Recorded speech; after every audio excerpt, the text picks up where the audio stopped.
The sample description is given as specified by the customer and NDDB CALF Limited is not responsible for verification in all cases. Sample is not drawn by NDDB CALF Limited. అంటే నెయ్యి ఏదైతే test చేయమని పంపించారో ఆ నెయ్యి NDDF తీసుకున్న నెయ్యి కాదు, శాంపిల్ డ్రాన్ చేసిన నెయ్యి కాదు. ఈ నెయ్యి ఎవరు పంపించారో ఎవరికి తెలియదు. బహుశా టీటీడీ పంపించే ఉండొచ్చు. ఈ టీటీడీ పంపించినటువంటి రిపోర్టు బేస్ చేసుకొని వీళ్ళు రిపోర్ట్ ఇచ్చారు. అంటే అర్థం ఏంటి? ఈ రిపోర్ట్ ఇచ్చింది ఈ శాంపిల్స్ ఎవరు శాంపిల్స్ తీశారు? నెయ్యి ఎక్కడి నుంచి తీశారు? నెయ్యి శాంపిల్ ఒక్కసారి ఇలా తీసిన తర్వాత నేను ఒక జడ్జిగా పనిచేశాను. ఒక 10 సంవత్సరాల పాటు food and adulteration act cases trial చేసినటువంటి వ్యక్తిగా శాంపిల్ లిఫ్టింగ్ ఆఫ్ శాంపిల్కి ఒక ప్రొసీజర్ ఉంది. అంతేగాని వీళ్ళు ఏం చేస్తారు? ఫుడ్ అడల్టరేషన్ వాళ్ళు ఏం చేస్తారు? ఒక చిన్న బౌల్లో ఒక హోటల్కి వచ్చి ఒక శాంపిల్ లిఫ్ట్ చేసినప్పుడు, ఒక ఆయిల్ లిఫ్ట్ చేసినప్పుడు ఆ ఆయిల్ 24 అవర్స్ గాలికి గనక ఇలాగ పెట్టి, అంటే ఒక ఆయిల్ లిఫ్ట్ చేసినటువంటి ఆయిల్ 24 అవర్స్ కనుక గాలిలో పెడితే స్పెసిఫికేషన్స్ మొత్తం మారిపోతాయి, అడల్టెడ్ అయిపోతుంది. ఈవెన్ సీల్ వేసినటువంటి ఆయిల్ ప్యాకెట్ ఓపెన్ చేసి ఆయిల్ కనుక ఒక గిన్నెలో పోసి ఒక హాఫ్ అన్ అవర్ 1 అవర్ కనుక గాలికి పెడితే ఆటోమేటిక్గా స్పెసిఫికేషన్స్ అన్నీ మారిపోతాయి. అందుకనే ఫుడ్ అండ్ అడల్టరేషన్ యాక్ట్లో శాంపిల్ లిఫ్టింగ్కి అత్యంత ప్రాముఖ్యత ఇస్తాం. శాంపిల్ లిఫ్ట్ చేసేటప్పుడు 4 శాంపిల్స్ లిఫ్ట్ చేయాలి. ఒక sample food and adulteration officer దగ్గర ఉండాలి, ఒక శాంపిల్ కస్టమర్కి ఇవ్వాలి, ఇంకొక శాంపిల్ ల్యాబ్కి పంపించాలి, ఇంకొక శాంపిల్ రేపొద్దున స్టేట్ ల్యాబొరేటరీలో ఏమైనా తప్పుడు రిపోర్ట్ వస్తే నేషనల్ ల్యాబొరేటరీకి ఫైనల్కి పంపించడానికి ఈ శాంపిల్ ఉండాలి. 4 శాంపిల్స్. ఈ 4 శాంపిల్స్లో కూడా ఒక శాంపిల్ కస్టమర్ దగ్గర ఉన్నటువంటి శాంపిల్ కాకుండా ల్యాబొరేటరీకి పంపించేటువంటి శాంపిల్ జడ్జి గారు సంతకం పెడితే తప్ప పంపించడానికి లేదు. యాజ్ ఇఫ్ నా ఇష్టం వచ్చినట్టు ఫుడ్ అండ్ అడల్టరేషన్ ఆఫీసర్ వచ్చేసి, అధికారి వచ్చేసి, కమిషనర్ వచ్చేసి నేను ఒక శాంపిల్ లిఫ్ట్ చేశాను ల్యాబ్కి పంపిస్తున్నానంటే నువ్వు ఏ ల్యాబ్కి పంపించావు నాకేం తెలుసు, ఏ శాంపిల్ పంపించావు నాకేం తెలుసు. శాంపిల్ పంపించేటప్పుడు అది ఓపెన్ చేసి ఒక 1 అవర్ హాఫ్ అన్ అవర్ గాలికి పెడితే దాని స్పెసిఫికేషన్స్ అని మారిపోతాయి కదా. అందుకని వీళ్ళు ఈరోజు రిపోర్ట్లో క్లియర్గా ఇచ్చారు, శాంపిల్ మేము కలెక్ట్ చేయలేదు, శాంపిల్ మేము లిఫ్ట్ చేయలేదు, శాంపిల్ ఇచ్చినటువంటి శాంపిల్ మాకు సంబంధం లేదు, వాళ్ళు ఏదైతే ఇచ్చారో మేము అదే చేసాం. Number 1. Number 2, the test report shall not be reproduced whole or in any part in any manner whatsoever by anyone and cannot be used as an evidence in any court of law unless required as per directions of the court, and shall not be used as a evidence on media and social media, print media, any other media without prior permission of the managing director or deputy director of NDDB CAF Limited. ఈ report కోర్టుల్లో పనికిరాదు, ఎవిడెన్స్గా పనికిరాదు, మీడియాలో చూపించడానికి పనికిరాదు. ఇది కేవలం టెంటేటివ్గా ఇచ్చినటువంటి ఒక రిపోర్టు, అది కూడా మీరు ఇచ్చిన శాంపిల్ మీరు ఇచ్చిన రిపోర్టే, కానీ దీనికి ఏ విధమైనటువంటి ఫైనాలిటీ కన్క్లూజన్ లేదు ఇచ్చినటువంటి రిపోర్ట్. ఈ రిపోర్ట్ను బేస్ చేసుకొని ముఖ్యమంత్రి జంతు అవశేషాలు కలిసింది, పంది కొవ్వు కలిసింది, ఎద్దు కొవ్వు కలిసింది తిరుమల తిరుపతి దేవస్థానంలో చెప్తా సిగ్గుందా నీకు ముఖ్యమంత్రి చంద్రబాబు నాయుడు? నువ్వు లార్డ్ వెంకటేశ్వర భక్తుడివా? లార్డ్ వెంకటేశ్వర భక్తుడు మా క్లయింట్ అని నేను సుప్రీంకోర్టులో చెప్తున్నాడు వాళ్ళ లాయర్. లార్డ్ వెంకటేశ్వర భక్తుడు ఎవడైనా ఇట్లాంటి అబద్ధాలు ఆడతాడా? నాకు తెలిసి చర్చికి వెళ్ళే ఏ హిందువు, చర్చికి వెళ్ళే ఏ క్రిస్టియను, మసీదుకి వెళ్ళే ఏ ముస్లిము కూడా ఇన్ని అబద్ధాలు ఆడతారు. లార్డ్ వెంకటేశ్వర తిరుమతి దేవస్థానం మీద, ప్రసాదం మీద ఇంత అబద్ధం, ఇంత ప్రచారం, ఇంత రాజకీయ ప్రయోజనాలతోటి ఒకవేళ కలిసిందే అనుకుందాం. ఈ 5 సంవత్సరాల్లో కొన్ని కోట్ల మంది ప్రజలు లడ్డు తినుంటారు కదా. నేను కూడా తిన్నాను లడ్డు, నువ్వు కూడా తినుంటావుగా లడ్డు. చాలా సందర్భాల్లో హైకోర్టు న్యాయమూర్తులు, మినిస్టర్లు, పెద్ద పెద్ద కోటీశ్వరులు కూడా తినుంటారుగా. పామరుడి దగ్గర నుంచి కోటీశ్వరుడికి తినుంటాడుగా. ఈరోజు తిన్న వ్యక్తి అయ్యో నేను జంతు అవశేషాలను తిన్నానా, కొవ్వును తిన్నానని బాధపడతాడుగా. నీకు ఆ మాత్రం కామన్ సెన్స్ లేదా? ఒక వ్యక్తి ఒక ప్రసాదాన్ని తినేసిన తర్వాత ఆ తిన్న ప్రసాదం అడల్టెడ్ అయింది, దాంట్లో పంది కొవ్వు కలిసింది, ఎద్దు కొవ్వు కలిసింది అని చెప్పకూడదు. ఇది కామన్ సెన్స్ పాయింట్ అన్న కామన్ సెన్స్ లేదా నీకు? లేదు. ఎందుకంటే అధికారం కళ్ళు మూసిపోయింది. మన ప్రతిపక్షం మీద ఏం మాట్లాడినా మాట్లాడారు. ఈయన మాట్లాడటం వెంటనే ఈయన ప్రాయశ్చిత్త దీక్షను ఈయన మొదలుపెట్టినాడు. ఇప్పుడు ఆయన వీడియోలు ఉన్నాయి, ఆయన వీడియోలు వేస్తే ఇంకా సిగ్గుపోద్ది. వేస్తాను, అది కూడా వేస్తాను. ఎందుకంటే సిగ్గు రావాలి ఎట్లాంటి వాళ్ళకి. సిగ్గు వస్తే కానీ ఇంకొకసారి రేపొద్దున వీళ్ళు ఇంకొకసారి ఇలాంటి చేయకుండా ఉంటారు. దోషులకి శిక్ష పడాలి. ఫుడ్ అడల్టరేషన్ ఇది మేము కాదంటలా. టీటీడీ బోర్డు అప్పుడు టీటీడీ బోర్డు బాధ్యత తీసుకోవాలి. పొలిటికల్ గా వచ్చి అలంకార ప్రాయంగా ఒక్కొక్కళ్ళు వచ్చేసి దర్శనాలకి టికెట్లు ఇవ్వడానికి మీరు బోర్డు మెంబర్స్ అవ్వలేదు. మీరు ఎవరు చైర్మన్ కానీ ఈవో కానీ మీరు అక్కడ ధర్మాన్ని పరిరక్షించాలి. మీరు అక్కడ మీ ఇష్టాలకి మీరు కూర్చోబెట్టి మీ ఇష్టాలకి కాంట్రాక్ట్లు ఇచ్చుకోవడానికి మీరు టీటీడీ బోర్డుకి మీరు వెళ్ళలేదు. మీరు అందరూ మీ అందరికీ బాధ్యత ఉంది. మీరు నిర్ణయించుకోవాలి. ఎవరికి కోపాలు రావు, ఎవరికి వేదన రాదు, ఎవరికి బాధలు రావుంటే కుదరదు. వస్తాయి బాధలు, వేదన ఉంది, మాట్లాడతాం. మర్చిపోకండి, ఎవరు దోషులకి శిక్ష పడాలి. ఫుడ్ అడల్టరేషన్ ఇది. ఈయన మాటలు చూడండి. అసలు ఇంతకంటే This is a very good product. Don't miss out on it. Don't ఇంతకంటే wait until the day you need it. ఇది Use it ఏం now. ఉండదేమో అనిపిస్తుంది. తిరుమలని ఇష్టారాజ్యంగా చేశారు. అది వ్యాపార కేంద్రంగా చేశారు. ఆధ్యాత్మిక కేంద్రం నుంచి పర్యాటక కేంద్రంగా చేశారు. అది ఇదే మీరు మక్కాకి వెళ్తే ఇలాగే ప్రవర్తిస్తారా? మీరు ఒకసారి మక్కాకి వెళ్తే ఇలాగా ప్రవర్తిస్తారంటే ఏంటి? ముస్లిమ్స్ మీ దృష్టిలో ఈ తిరుమల తిరుపతి దేవస్థానాన్ని అపవిత్రం చేయమని కోరుకుంటారా?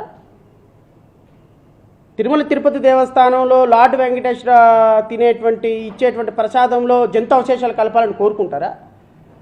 మక్కా ఎందుకు వచ్చింది మధ్యలో? మక్కా ఎందుకు వచ్చిందండి మధ్యలో? ఈ లోపల వచ్చేస్తారా మీరు? మేము మర్చిపోయామనుకుంటున్నారా? ఆగమ శాస్త్రం చెప్పింది మీకు ఇదేనా? అంటే గవర్నమెంట్ ఉద్యోగులు అయితే ప్రభుత్వం మీరు నియమిస్తే మీ ఇష్టానికి చేసేసుకుంటారా? మాకు బాధలు ఉండవనుకుంటున్నారా? ఇదే మీరు ఒక ఇస్లాం చేస్తే అపచారం జరిగితే మీరు ఏం చేస్తారు? బయట రోడ్ల మీదకి వచ్చి మీరు కూర్చోబెట్టి దాన్ని పొలిటికలైజ్ చేస్తారు. మీరు పొలిటికలైజ్ చేస్తారు. ఒక ఇస్లాం జరిగితే, ఒక క్రిస్టియన్కి జరిగితే, ఒక డిప్యూటీ చీఫ్ మినిస్టర్గా ఉండి మీరు మాట్లాడే అంశాలు ఏంటండి? ఒక పక్కేమో ఈ రిపోర్ట్లో అసలు మాకేం సంబంధం లేదు, మీరు పంపించిన శాంపిల్లో మేము ఏదో వెరిఫై చేసాం, ఇది ఫైనల్ కాదు, కన్క్లూజన్ కాదని ఒక పక్క రిపోర్ట్లు చెప్తున్నాయి. ఇంకో పక్కేమో మీ ఈవో ఏమో అసలు ఇవి వాడలేదు, వాడకుండా కూడా వెనక్కే పంపించేసామని మీ ఈవో చెప్తారు. ఇంకో పక్క మీరు చూస్తేనేమో జగన్మోహన్ గారు కూడా చెప్తున్నా, మీరే కనుక నేనే కనుక సనాతన ధర్మం మీద పోరాటం చేయాలని నన్ను ఆపేవాళ్ళు ఎవరు లేరు ఈ దేశంలో. గుర్తుపెట్టుకోండి. ఎవరు సనాతన ధర్మం అంశం ఎందుకు వచ్చింది అంటున్నా నిన్ను ఎవడు కనకదుర్గమ్మ దగ్గరికి వెళ్ళి ఇప్పుడు కనకదుర్గమ్మ టెంపుల్ మెట్లు ఎవడు కడగమన్నాడు? హిందువులందరూ రోడ్డు మీదకి ఎవడు రమ్మన్నాడు? అందరూ వచ్చి కొట్టుకోండి అని ఎందుకు అనమన్నారు? తిరుమల తిరుపతి దేవస్థానంలో ఏం దీక్ష అది? ప్రాయశ్చిత్త దీక్ష ఎవరు చేయమన్నారు? ఎవరు ఇప్పుడు సనాతన ధర్మాన్ని, ఎవరు హిందూయిజాన్ని, ఎవరు ముస్లిమ్స్ని, ఎవరు మక్కాని, ఎవరు మసీద్ని, ఎవరు చర్చి సంబంధించినటువంటి పోప్ జాన్ పాల్ని ఎవరన్నారు?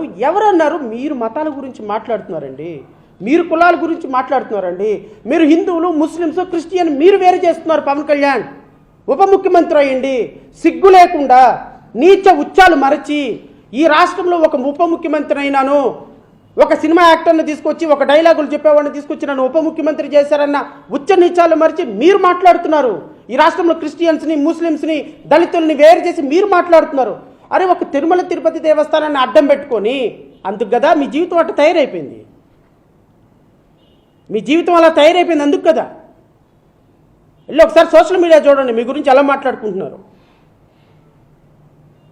ప్రశాంతంగా ఉన్న ఆంధ్రప్రదేశ్ రాష్ట్రంలో కుల మతాలు రెచ్చగొడుతుంది సాక్షాత్తు ఉప ముఖ్యమంత్రి పవన్ కళ్యాణ్. దేవుణ్ణి రాజకీయాలకు వాడుతుంది సాక్షాత్తు ముఖ్యమంత్రి చంద్రబాబు నాయుడు. దేశ సమగ్రతకు ఒక ప్రతిరూపమైనటువంటి ప్రాజెక్టులను కూడా కూలగొట్టడానికి ప్రతిపక్షం పనిచేస్తుందని ప్రజలను తప్పుదోవ పట్టిస్తున్న కూటమి ప్రభుత్వం. దీని అంతటికీ కథ, screen play, direction Bharatiya Janata party. నేను ఇంకో రిపోర్ట్ కూడా చూపిస్తా. ఇవన్నీ కూడా అవే రిపోర్ట్లు, సేమ్ రిపోర్ట్లు. నేను చెప్తా.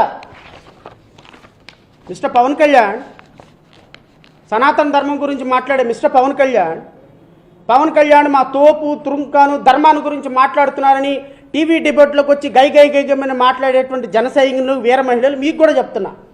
ఫస్ట్ ఆఫ్ ఆల్ కొంచెం నాలెడ్జ్ పెంచుకోండి. తెలుగు, ఇంగ్లీషు చదవటం నేర్చుకోండి. ఎగ్జిస్టింగ్ లాస్ చదవటం నేర్చుకోండి. తిరుమల తిరుపతి దేవస్థానంలో ఉన్న రూల్స్ ఇవన్నీ కూడా నేతికి సంబంధించి, నెయ్యి ట్యాంకులకు సంబంధించి ఎలా రావాలి, ఎక్కడ టెస్టులు జరగాలి, ఎలా టెస్టులు జరగాలి, ఒకవేళ టెస్ట్ రిపోర్ట్లు ఫెయిల్ అయితే ఎలా జరగాలి అని మీకు 2022-23 నుంచి, అంటే వైఎస్ఆర్సీపీ ప్రభుత్వం అధికారంలో ఉన్నప్పుడు firm name ALPHA, invoice number AM02/2021-2022, rejected tanker number UP13800909. ఇవన్నీ కూడా 2022-23లో నెయ్యి ప్రామాణికాలు లేవు అని రిజెక్ట్ చేయబడినటువంటి ట్యాంకర్స్. ఇప్పటికైనా కాస్త కామన్ సెన్స్ తోటి మాట్లాడండి. రాజకీయాలు ఉంటే రాజకీయాలు మాట్లాడుకుందాం. నేను ఇప్పుడు మాట్లాడుతున్నానంటే జగన్మోహన్ రెడ్డికి ఫేవర్ అనేం కాదు అర్థం. కూటమి ప్రభుత్వం అబద్ధాలు ప్రజలని మోసం చేస్తున్నాయి, ప్రజలను కన్ఫ్యూజన్లోకి తీసుకెళ్తున్నాయి. కోటాను మంది కోట్ల భక్తులు ఉన్నటువంటి తిరుమల తిరుపతి దేవస్థానం మీద ఈరోజు చర్చకు రావాల్సినటువంటి అంశం. రాజకీయాలకి ఇంట్లో భార్యలు, తల్లిదండ్రులు, మన బిడ్డలు, దేవుడు ఇవి రాకూడదు సార్. నన్ను సుప్రీంకోర్టు న్యాయమూర్తి అన్నాడు, సిగ్గు తెచ్చుకోండి, దేవుణ్ణైనా రాజకీయాలకు దూరంగా పెట్టండి అయ్యా అన్నాడు. ఒకరోజేమో క్రిస్టియన్ అంటావు, ఇంకో రోజేమో ముస్లింని అంటావు, ఇంకో రోజేమో మా నానేమో హారతి కర్పూరంలో సిగరెట్ వెలిగించుకున్నాడు అంటావు. నిన్న చూస్తేనే మా ఇంట్లో నిత్యం దీపారాధన ఉంటుందని చెప్పావు. ఒక మాట ఉండదు, ఒక కన్సిస్టెన్సీ ఉండదు, ఒక చదువు ఎక్కడ చదివావో తెలియదు, ఏమున్నావో తెలీదు. మా కర్మ, నువ్వు 28 సినిమాలు తీసావు, ఈ రాష్ట్రానికి ఒక హీరో అయిపోయినావు, నీకు ఒక ఇమేజ్ ఏర్పడింది, మాకు ఒక డ్యామేజ్ అయింది, ఆంధ్రప్రదేశ్ రాష్ట్రానికి డ్యామేజ్ అయింది. మీ ఇమేజీ, ఈ డ్యామేజీ మొత్తం కలిపి రాష్ట్ర ప్రజలు 5.5 కోట్ల మంది ప్రజలు భరిస్తారు మిమ్మల్ని, నో డౌట్. కానీ నేను అనేది తెలుసుకొని మాట్లాడు. ఇవన్నీ రిజెక్టెడ్ ట్యాంకర్స్. గత ప్రభుత్వంలో 1 సంవత్సరంలో రిజెక్ట్ చేయబడిన ట్యాంకర్లు వస్తూ ఉంటాయి, పోతూ ఉంటాయి. ట్యాంకర్లు అడల్టేషన్ జరుగుతూ ఉంటుంది, ముందుంటుంది, వెనుకుంటుంది. తప్పేం లేదు. అది కొన్ని తప్పులు జరుగుతుంటాయి, కొన్ని రైట్లు జరుగుతుంటాయి, కొన్ని మాటలు జరుగుతుంటాయి.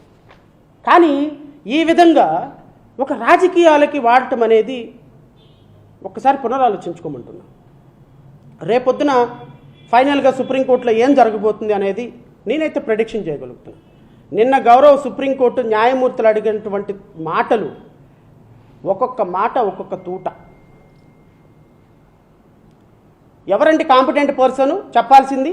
నెయ్యి కల్తీ జరిగిందని ఈవో చెప్పకుండా ముఖ్యమంత్రి ప్రకటన చేసేస్తే నేను ఇంకోటి కూడా అడుగుతున్నా.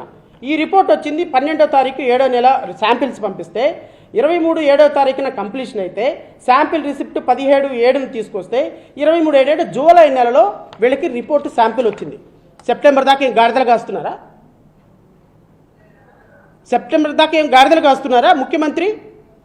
మంత్రి రిపోర్ట్ ఎందుకు బయటపెట్టలా? అంటే సిస్టమేటిక్గా వరదలు అయిపోయిన తర్వాత, ప్రకాశం బ్యారేజ్ ఇష్యూ అయిపోయిన తర్వాత ఇంకొక ఇష్యూ, ఈ ఇష్యూ అయిపోయిన తర్వాత రేపు ఇంకొక ఇష్యూ, ఈ ఇష్యూ అయిన తర్వాత రేపు ఇంకొక ఇష్యూ. అబద్ధాలతోటి ఒక బిల్డింగ్లు కట్టి ఇప్పుడు ముఖ్యమంత్రి మాట్లాడిన తర్వాత ఒక సిట్ వేశారు. ఐజీ స్థాయి సర్వశ్రేష్ఠ త్రిపాఠి ఎవరో ఒక సిట్టు. ముఖ్యమంత్రి కల్తీ జరిగింది, కొవ్వు పంది ఆవు కొవ్వు కలిసింది అని చెప్పాడు. ఉప ముఖ్యమంత్రి ఉపవాస దీక్షలు, ప్రాయశ్చిత్త దీక్షలు మొత్తం చేస్తున్నాడు. మంత్రి ప్రమాణం చేస్తా నేను ఎక్కడికి వచ్చి అంటున్నాడు నారా లోకేష్. సర్వశ్రేష్ఠ త్రిపాఠి ఐజీ ఏం చదువుతాడండి ఇవన్నీ అన్న తర్వాత? అబ్బెబ్బెబ్బే అసలు కల్తీయే జరగలేదు, ఎక్సలెంట్ అని రిపోర్ట్ ఇస్తాడా? సెన్స్ ఉందా మీకు? ఒక ముఖ్యమంత్రి, ఒక ఉప ముఖ్యమంత్రి, ఒక మంత్రి మాట్లాడిన తర్వాత ఐజీ ఏం రిపోర్ట్ ఇస్తాడండి? మీకు అనుకూలంగా రిపోర్ట్ ఇవ్వక నా కల్తీ నెయ్యి జరిగిందని రిపోర్ట్ ఇవ్వక, గత ప్రభుత్వంలో అక్రమాలు జరిగినాయి అని రిపోర్ట్ ఇవ్వక, ముఖ్యమంత్రి నోటి నుంచి వచ్చిన తర్వాత, ఒక మంత్రి నోటి నుంచి వచ్చిన తర్వాత, ఒక ఉప ముఖ్యమంత్రి నోటి నుంచి వచ్చిన తర్వాత ఐజీ వచ్చి దానికి కాంట్రారీగా నో ఇది పనికిరాదని చెప్తాడా? కామన్ సెన్స్ ఉందా ఏమైనా మీకు? ముందు సిట్టేసి విచారణ వచ్చిన తర్వాత ఆ విచారణ రిపోర్టుని చదవాల్సింది ఈవో. ఇదిగో గత ప్రభుత్వంలో ఇలా అక్రమాలు జరిగినాయి, ఈ అక్రమాలను మేము సిట్టేసాము, ముఖ్యమంత్రి గారికి రహస్యంగా మేము విచారణ చేయమని రాశాము, రహస్యంగా విచారణ జరిగింది, ఇదిగో ఐజీ స్థాయి అధికారి సిట్ అధికారులు పూర్తి ఆధారాలతో రిపోర్ట్ ఇచ్చారు అని ఈ రిపోర్ట్ని బహిర్గతం అప్పుడు చేయాలి తప్ప, ఒక ముఖ్యమంత్రి ఒక మాట అనేసేసి అబ్బో ఇదిగో అదిగో అని చెప్పేసేసి ఒక 10 రోజుల తర్వాత ఒక సిట్ వేసేస్తే సిట్ ఏం రిపోర్ట్ ఇస్తుంది? సుప్రీంకోర్టు అదే అడిగింది. నేను ఇప్పుడు అది కూడా అడుగుతున్నా. సిట్ అనేది చంద్రబాబు నాయుడు, నారా లోకేష్, ఉప ముఖ్యమంత్రి పవన్ కళ్యాణ్ ఆధీనంలో పనిచేసేటువంటి ఒక గౌరవ హోమ్ మినిస్టర్ గారి ఆధీనంలో పనిచేసేటువంటి ఒక వ్యవస్థ. ఈ ఎస్పీ, ఈ డిఐజీ, ఈ ఐజీ మీకు ఫేవర్గా రిపోర్ట్ ఇవ్వక ఇది జరగలేదని గత ప్రభుత్వానికి ఫేవర్గా రిపోర్ట్ ఇస్తారని how can a common man will expect? So స్వతంత్ర దర్యాప్తు సంస్థ ఏమన్నా వేయొచ్చా అని అడిగితే, నాకు తెలిసి రేపు సుప్రీంకోర్టులో భారతీయ జనతా పార్టీ అంటే సెంట్రల్ గవర్నమెంటు సిట్టు రిపోర్ట్ వచ్చిన తర్వాత చూసుకొని మేము ఆలోచిస్తామండి, సిబిఐ ఎంక్వైరీ వేయాలా వద్దా, స్వతంత్ర దర్యాప్తు సంస్థ సుప్రీంకోర్టు జడ్జి మానిటర్డ్ ఇన్వెస్టిగేషన్ వేయాలా వద్దా అని దాని మీద సిట్టు రిపోర్ట్ వచ్చిన తర్వాత తీసుకుందామని అంటారు అని నేను అనుకుంటున్నా. ఎందుకు అంటే రేపొద్దున గనక సుప్రీంకోర్టులో గనక ఇది సిట్టు వేయండి, మీ మానిటర్డ్ ఇన్వెస్టిగేషన్ చేయండి, సిబిఐకి మేము రెడీగా ఉన్నామని భారతీయ జనతా పార్టీ అంటుందని నేను అనుకోవటం. అన్నది అనుకుంటే మొత్తం దొంగలందరూ దొరికిపోతారు. చంద్రబాబు నాయుడు దొరికిపోతాడు, పవన్ కళ్యాణ్ దొరికిపోతాడు, నారా లోకేష్ దొరికిపోతాడు, భారతీయ జనతా పార్టీ. ఎందుకంటే ఒక ఆమె వచ్చింది హైదరాబాద్ నుంచి చిడతలు వాయించుకుంటా రాజధాని ఎక్స్ప్రెస్ ఏదో ఎక్స్ప్రెస్లో తిరుమల తిరుపతి దేవస్థానం గురించి. నీ హాస్పిటల్ అంటే అక్రమాలే, చచ్చిపోయిన శవాలకి ట్రీట్మెంట్లు చేసేటువంటి మీరు కూడా సనాతన ధర్మం గురించి మాట్లాడేవాళ్ళు. ఏమా మాధవీలత ఆమె పేరేదో ఉందో డాక్టర్ అనుకుంటా ఆవిడ, నాకు తెలిసి వందే మాతర ఎక్స్ప్రెస్లో హైదరాబాద్ నుంచి చెడతలు వాయించుకుంటూ వచ్చావు. దేనికోసం వచ్చావమ్మా ఆంధ్రప్రదేశ్? తిరుమల తిరుపతి దేవస్థానం వెళ్ళి ఎవడు రావాలో ఎవడు రాకూడదో, ఎవడు హిందూ ఎవడు క్రిస్టియన్ డిసైడ్ చేసేది నువ్వా? Who are you? నీ హాస్పిటల్లో జరిగే అక్రమాల గురించి తెలుసుకో వెళ్ళి. మీరు హాస్పిటల్లో జరుగుతున్న అక్రమాల గురించి తెలుసుకోమ్మా. మీ భారతీయ జనతా పార్టీకి సంబంధించినటువంటి అందరూ బొట్లు పెట్టుకొని వచ్చి మాట్లాడుతున్నారు కదా డిబేట్లో, సనాతన ధర్మం ఇదే చదువుతుందా? ఏ కల్తీ జరగని లడ్డూల్ని కల్తీగా చేసి రాజకీయం చేసి భారతీయ జనతా పార్టీ అయోధ్యలో లాగా రామ జన్మభూమి బాబరీ మసీద్ లాగా మళ్ళీ దేశంలో అన్ని చోట్ల గెలవమని చెప్తుందా? సనాతన ధర్మం 3 పెళ్లిళ్ళు చేసుకోమని చెప్తుందా?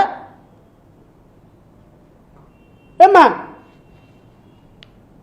దీక్షలు చేసే వాళ్ళకి కూడా చెప్తున్నా, సనాతన ధర్మం అంటే అర్థం ఏంటి?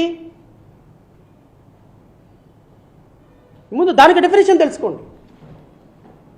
రేపు భారతీయ జనతా పార్టీ గనక సింగిల్ సిట్టింగ్ జడ్జి విచారణకు అంగీకరిస్తే ఖచ్చితంగా వీళ్ళ బొక్కలన్నీ బయటపడతాయి. ఇది ఆంధ్రప్రదేశ్కి సంబంధించిన అంశం కాదు. నేను జయభీమరాబాద్ పార్టీ నుంచి డిమాండ్ చేస్తున్నా, ఖచ్చితంగా వీలైతే మేము కూడా దాంట్లో ఇంప్లీడ్ అవుతాం. సుప్రీంకోర్టు జడ్జి చేత విచారణ జరపాలి. ఇది ప్రపంచవ్యాప్తంగా ఉన్న తిరుమల తిరుపతి దేవస్థానంలో లార్డ్ వెంకటేశ్వర భక్తులకు సంబంధించిన అంశం. ఒక తిరుమల తిరుపతి దేవస్థానాన్ని ఒక పొలిటికల్ డిబేట్గా, ఒక పొలిటికల్ చర్చా వేదికగా ప్రతిరోజు నేషనల్ మీడియా, స్టేట్ మీడియా దీన్ని ఇంకా లార్డ్ వెంకటేశ్వర అప్రతిష్టని మనం దిగజార్చుకున్నట్టు కాదా సార్? ఒక మాట చెప్పండి. మహారాష్ట్ర నుంచి, కర్ణాటక నుంచి, కాశ్మీర్ నుంచి, బాంబే నుంచి, తిరుమల మన చెన్నై నుంచి, ఉత్తరప్రదేశ్ నుంచి, మధ్యప్రదేశ్ నుంచి, బెంగళూరు నుంచి కోటాను మంది భక్తులు వచ్చేటువంటి తిరుమల తిరుపతి దేవస్థానంలో ఒక రాజకీయపరమైనటువంటి అంశాలకి ఒక బాణం వేసి బౌన్స్ బ్యాక్ అయ్యి ఇప్పుడు లార్డ్ వెంకటేశ్వర అప్రతిష్టకే తీసుకొచ్చినటువంటి మీరు మనుషులేనా అసలు? మన రాష్ట్రంలో ఉన్న ఏకైక ప్రపంచం మెచ్చదగినటువంటి ఒక టెంపుల్, ఆ టెంపుల్తో కూడా మీరు రాజకీయాలు చేస్తున్నారంటే మీరు ఎట్లా మనుషులు సార్? మీరు ఎట్లా బొట్టు పెట్టుకుంటున్నారు సార్? మీరు ఎట్లా పంచలు కట్టుకుంటున్నారు సార్? మీరు ఎట్లా మంత్రాలు లార్డ్ వెంకటేశ్వర సుప్రభాతం చదువుతున్నారు సార్? ఆల్రెడీ 5 సంవత్సరాల క్రితం తిన్నటువంటి లడ్డులో జంతు అవశేషాలు కలిసి నేను ఒక భక్తుడి మనోభావాలు దెబ్బతీయటానికి కూడా సిద్ధపడ్డ మీరు మనిషి జాతికి ఎందుకు వస్తారా? హిందువులు అనేటువంటి వ్యక్తులు మిమ్మల్ని అసలు ఒక మనుషులుగా చూస్తారా? మీ ప్రభుత్వానికి ఓటేసినందుకు చెప్పుతో కొట్టుకోవాలి ఒకళ్ళు. ఇంకా సిగ్గు లేకుండా ఆ తిరుమల తిరుపతి దేవస్థానంలో వారాహి యాత్ర అని చెప్పి మీటింగ్ పెడుతున్నావా? పెట్టుకోవయ్యా, నువ్వు ఉప ముఖ్యమంత్రి, వారాహి యాత్ర పెట్టుకో, ఇంకొక యాత్ర పెట్టుకో. దానికి దేవుడికి ప్రసాదానికి కనెక్షన్ ఏంటా? ఇప్పుడు ఎందుకయ్యా తిరుమల తిరుపతి దేవస్థానంలో నువ్వు చేసేది? తిరుపతిలో ఎందుకయ్యా ఇప్పుడు నువ్వు చేసేది? మీటింగ్ పెట్టేది ఎందుకయ్యా ఇప్పుడు నువ్వు కాళ్ళు నడుకుని తిరుపతి వెళ్ళేది? అక్కడ ప్రాయశ్చిత్తం చేయడానికి, అక్కడ ప్రక్షాళన చేయడానికి ఏం తప్పు జరిగిందయ్యా? నీలాంటి పాపాత్ముడు వెళ్తేనే ఇంకా అక్కడ అపవిత్రం జరుగుతుంది. నీలాంటి వ్యక్తి తిరుమల తిరుపతి దేవస్థానానికి వెళ్తేనే అపవిత్రం జరుగుతుంది. మీలాంటి అబద్ధాల కోర్లు తిరుమల తిరుపతి దేవస్థానంలో లార్డ్ వెంకటేశ్వరుడు కూడా రాజకీయాలకు వాడే మీలాంటి దుష్టుల వల్ల అక్కడ అపవిత్రం జరుగుతుంది. ఆ చంద్రబాబు నాయుడు, నారా లోకేష్ మీరెలా మాకండి. మీరు వెళ్ళకపోతే తిరుమల తిరుపతి దేవస్థానం చక్కగా ఉంటుంది. ఇంకో మాట అన్నాడు, ఇది రాజకీయాలు వాడుతున్నారండి. మీరు ఏం ప్రభుత్వం పగలు తీస్తో నేను చూస్తా. రేపొద్దున తిరుమల తిరుపతి దేవస్థానం ట్రస్ట్కి ఏ వ్యక్తులను నియమిస్తారో మేము చూస్తాం. ట్రస్ట్ బోర్డు మెంబర్లుగా రాజకీయాలకు అతీతంగా లేని వ్యక్తులను ఎవరిని ఎంపైకి చేస్తారో నేను చూస్తా.